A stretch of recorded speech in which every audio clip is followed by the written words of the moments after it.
Hello guys, I am गुलाबशाह और हमारा चल रहा है मॉडर्न हिस्ट्री का चैप्टर 1 एडवेंट ऑफ यूरोपियंस। अब हमें शुरू करना है battle of Plassey. Battle of Plassey बताती हूँ मैं आपको क्या है। ठीक है,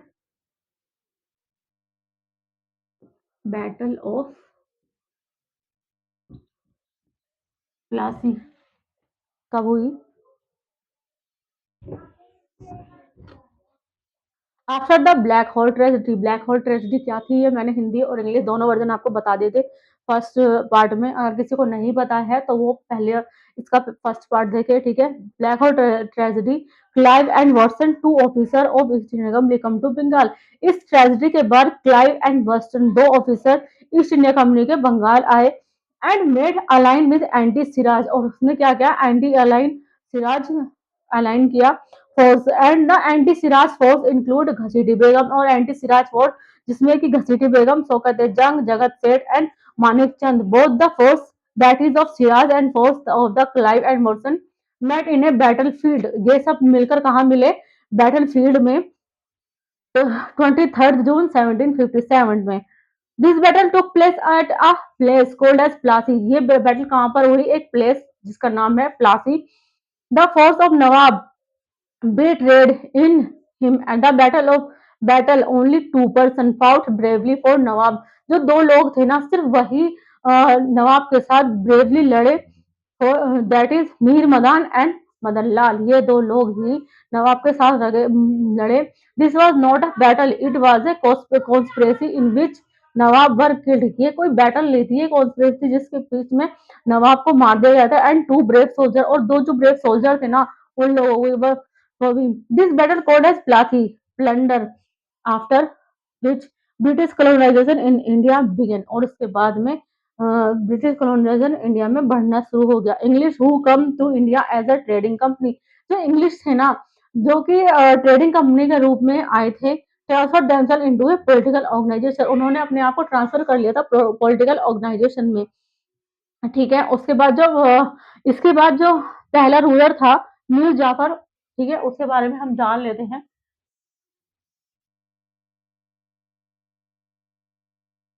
मीर जाफर 1757 से लेकर 1760 तक, 1757 से लेकर 1760 तक ये रहा।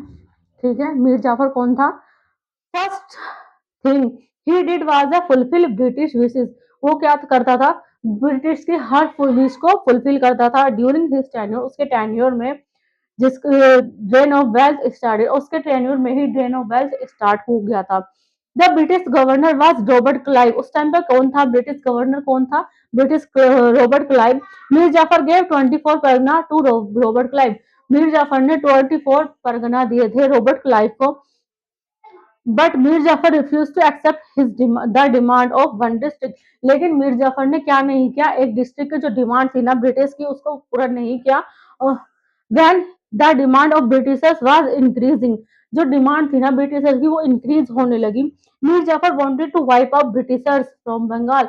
मीर जाफर ने सोचा कि मुझे ब्रिटिशर्स को यहाँ से हटाना होगा।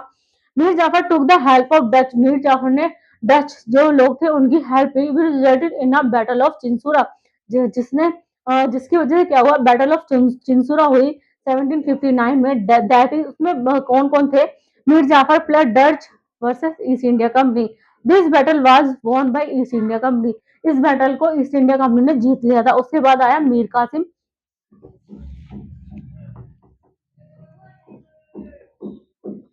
मीर कासिम डुअल पॉलिसी, इसने क्या लाया? Dual policy was broadly Mir Kasim the first part of the dual policy. Mir Kasim का फर्स्ट पार्ट क्या था? Dual policy was to please the British. So in order to please the British the gave three district. उसने Britishers को खुश करने के लिए three district दी, बुर्दवान, मिदनापुर एंड चिट्टागोंग। ठीक है, second part of the policy was to strength his position. उसकी सेकंड पार्ट क्या था? उसका स्ट्रेंथ का, पॉलिसी का, अपने जो पावर था पोजीशन को स्ट्रेंथन करना। As Mir Kasim become the nawab, he shifted his capital Murshidabad. Mir Kasim ने अपनी जो कैपिटल थी उसको भी शिफ्ट कर लिया था मुर्शिदाबाद, बंगाल में। मुर्शिदाबाद बंगाल से मुंगेर बिहार में, ठीक है। He try to modernise his military with the help of Dutch, उसने अपनी मिलिट्री को मॉडर्नाइज करने का सोचा, किसकी मदद से, डच की हेल्प से। English was offended with this because Dutch and English were enemies, English क्या थे इसकी वजह से बहुत ज्यादा किलत गए, और क्योंकि डच क्या थे, इंग्लिश के एनिमीज थे इंडोनेशिया में। And Dutch also fought in battle of Chinsurah, और डच उनसे चिंसुआ की बैटल में भी लड़े थे इंग्लिश से, ठीक है, 1759 में। Mir Qasim was one of the capable nawab, Mir Qasim एक वन ऑफ द कैपेबल नवाब था बंगाल का। He become to know officer of East India में मिसयूजिंग दस्तक, उसने सोचा कि मैं किसी भी ईस्ट इंडिया कंपनी के ऑफिसर को मिसयूज नहीं करने दूंगा दस्तक का। He order deputy governor Ram Narayan, उसने अपने जो डिप्यूटी गवर्नर राम नारायण को ऑर्डर किया, Ram Narayan to present the record book, but Narayan did not present, अब फिर रिकॉर्ड बुक प्रेजेंट करो, लेकिन राम नारायण ने रिकॉर्ड बुक प्रेजेंट नहीं की, any record book, which led to the tussle between East India Company and Mir Kasim, इसके वजह से क्या हुआ, टसल हुई ईस्ट इंडिया कंपनी और मीर कासिम के बीच इन 1763 में, in which Mir Qasim was suppress, इसमें मीर कासिम सप्रेस हो गया, ठीक है।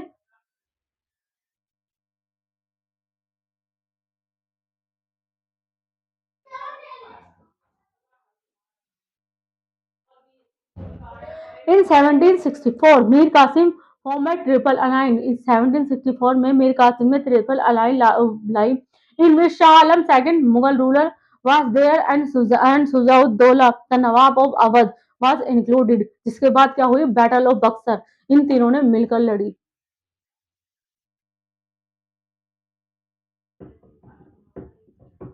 Battle of Buxar.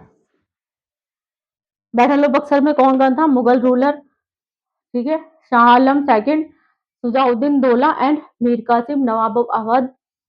The team of triple align and East India Company force meet for a battle place, ये ट्रिपल अलाइन और ईस्ट इंडिया कंपनी फोर्स कहाँ मिले, बैटल ग्राउंड में मिले, कोल्ड बक्सर, जो जहाँ जिस प्लेस का नाम था Buxar, of second 22 October 1764, east India company von this battle, लेकिन ईस्ट इंडिया कंपनी ने इस बैटल को भी जीत लिया, बाय डिफीटिंग द अलाइन, और तीनों अलाइन को हरा दिया, एंड स्टैब्लिश वेस्टर्न सुपीरियोरिटी, और स्टैब्लिश की वेस्टर्न सुपीरियोरिटी।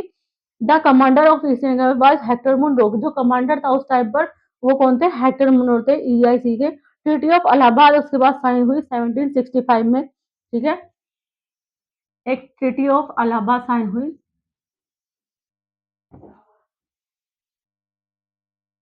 इलाहाबाद 1764 में साइन हुई, 65 में sorry.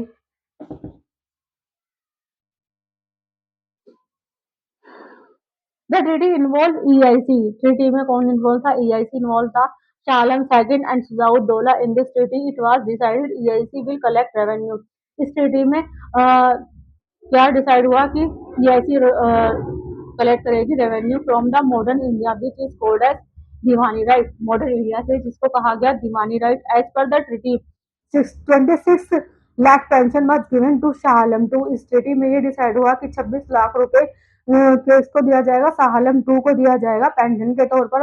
Allahabad and Kerala were taken from Sujauddin Daula, Allahabad and Kerala को कौन टेक कर रहा था, कौन ले रहा था, ले लिया गया सुजाउद्दौला से, and given to Shah Alam second, और शाह आलम सेकंड को दे देगा। Shah Alam second was residing Allahabad under British protection and he was asked not to involve any anti British activity, और उसने क्या कहा कि मैं अब किसी भी एंटी ब्रिटिश एक्टिविटी में इन्वॉल्व नहीं होगा। Mir Jafar become the nawab again, Mir Jafar फिर से नवाब बना दिया गया। मीर स्टार्टेड डुअल गवर्नमेंट, और फिर से मीर जाफर ने डुअल गवर्नमेंट स्टैब्लिश की शुरू कर दिया, स्टार्टेड हो गया। In dual government two type of administration was there, dual government में दो टाइप की एडमिनिस्ट्रेशन हुई, पहले जनरल, ठीक है, पहले थी इसमें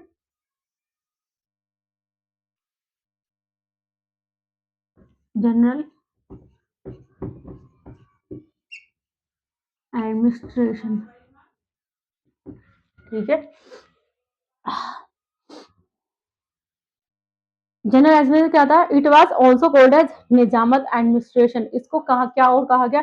इसको निजामत एडमिनिस्ट्रेशन भी कहा गया। एंड इन दिस एडमिनिस्ट्रेशन, इस एडमिनिस्ट्रेशन के अंदर nawab will be responsible for general affairs. नवाब जनरल अफेयर्स के लिए रिस्पॉन्सिबल होगा। And deputy nawab will be appointed by a company, और डिप्यूटी नवाब को अपॉइंट करेगी company to keep a check of on nawab, किसके लिए? नवाब को चेक करने के लिए। सेकंड था रेवेन्यू एडमिनिस्ट्रेशन, ठीक है, सेकंड टाइप की थी revenue administration.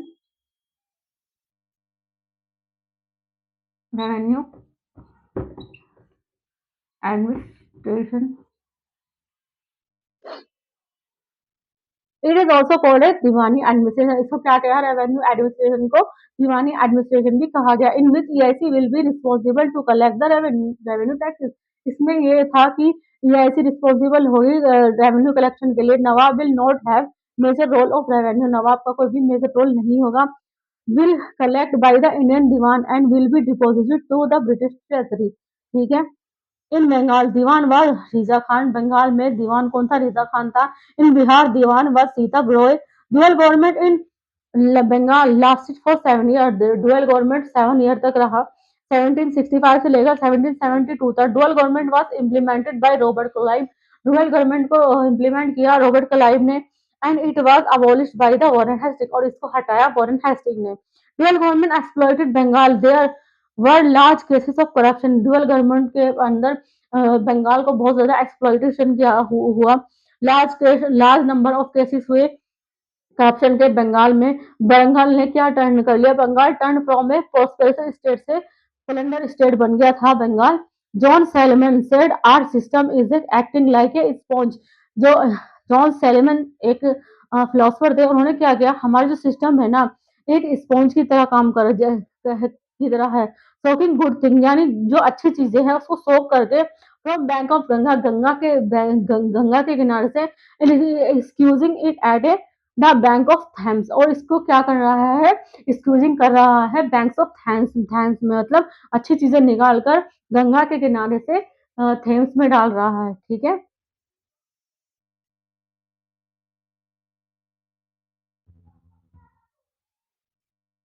An unaccounted amount of capital was flowing into the British economy, which resulted in creating inflation in England. ठीक है, बहुत सारे कैपिटल के अमाउंट, अनअकाउंटेड कैपिटल की वजह से इन्फ्लेशन हो गया। कहाँ? इंग्लैंड के अंदर। ट्रीटी एक्ट था पॉलिटिकल एक्टिविटी और ऐसी large cases of corruption. Treaty activity की वजह से लार्ज नंबर ऑफ केसेस हो गए करप्शन के। Degrade the face value of the company, जिसने डिग्रेड किया फेस वैल्यू को कंपनी की। So the British parliament decided to control EIC. तो ब्रिटिश पार्लियामेंट ने ये डिसाइड किया कि वो कंट्रोल करेगा ईआईसी को इंडिया के अंदर। The first parliamentary act was pass, और उसके बाद फर्स्ट पार्लियामेंट्री एक्ट पास हुआ, which were called as regulating act of 1770। इसको रेगुलेटिंग एक्ट ऑफ 1770 कहा गया, ठीक है। Regulating act of 1773। अब जो मैं बताने चाह रही हूँ, रेगुलेटिंग एक्ट बहुत ज्यादा इंपॉर्टेंट है, ठीक है। जितने भी एक्ट मैं बताऊंगी इनको सबको याद रहेगा और उनकी डेट के साथ याद रखिएगा। पहला पॉइंट था इसमें फाइनेंशियल क्राइसिस इन बंगाल। इसका जो पहला रीजन था फाइनेंशियल क्राइसिस जो हो रहे थे ना बंगाल के अंदर, वो देयर वाज ए फैमाइन इन बंगाल, जिसकी वजह से फैमाइन भी हो गया था, बहुत ज्यादा भुखमरी हो गई थी बंगाल के अंदर। ये ऐसे started acquiring more and more territory and was acting like a ruling body। EIC ने ज्यादातर टेरिटरियों को एक्वायर करना शुरू किया था और रूलिंग बॉडी बन गई थी। Rather than a trading trading company से हटकर EIC took 1 million pound loan from British government. EIC ने क्या लिया? 1 मिलियन पाउंड लोन लिया ब्रिटिश गवर्नमेंट से and was willing to repay. और there was huge corruption in Bengal, जिसकी वजह से बंगाल के अंदर ह्यूज करप्शन हुआ। गवर्न इसके क्या हुआ? इस एक्ट का असली में क्या था? इसका असली मतलब था governor of Bengal become the governor general of Bengal. इस एक्ट में governor of Bengal become governor general of Bengal बन गए थे। The first governor general of Bengal was Warren Hasting.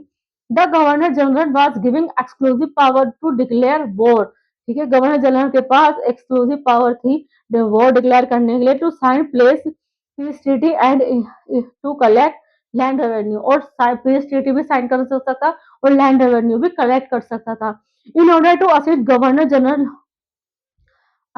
General को असिस्ट करने के लिए 4 member council was created. 4 member council को क्रिएट किया गया। Supreme court was establish at as per this act in Calcutta. Calcutta के अंदर इस एक्ट के अकॉर्डिंग एक सुप्रीम कोर्ट एस्टेब्लिश किया गया। The chief justice of supreme court was Lord Impey. उस टाइम फिर कौन बना chief justice of supreme court? कौन था? लॉर्ड इम्फे बने।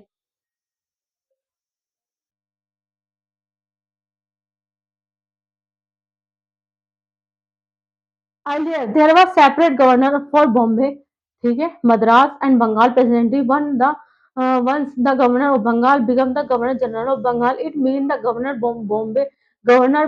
Bombay and Madras will be report to governor general of Bengal. Governor general of Bombay का, ठीक है, for the first time EIC administration was recognized in India because it was directly brought under the control of British Parliament, so it became more centralized. ठीक है, इसके बाद है हमारा Maratha next topic.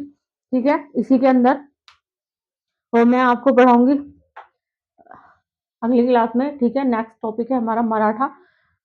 आपको हमारी क्लास कैसी लगती है प्लीज कमेंट करके जरूर बताया कीजिए। ज़्यादा से ज़्यादा लाइक करें, सब्सक्राइब करें, कमेंट करें, ताकि मैं आपके लिए ज़्यादा से ज़्यादा मेहनत कर सकूं और ज़्यादा से ज़्यादा आपके लिए क्लास ला सकूं। ये आपके लिए किसी भी, आप इसके जरिए किसी भी गवर्नमेंट एग्जाम को दे सकते हैं। ठीक है, आपको हमारी क्लास कैसी लगती है प्लीज कमेंट करके जरूर बताया कीजिए।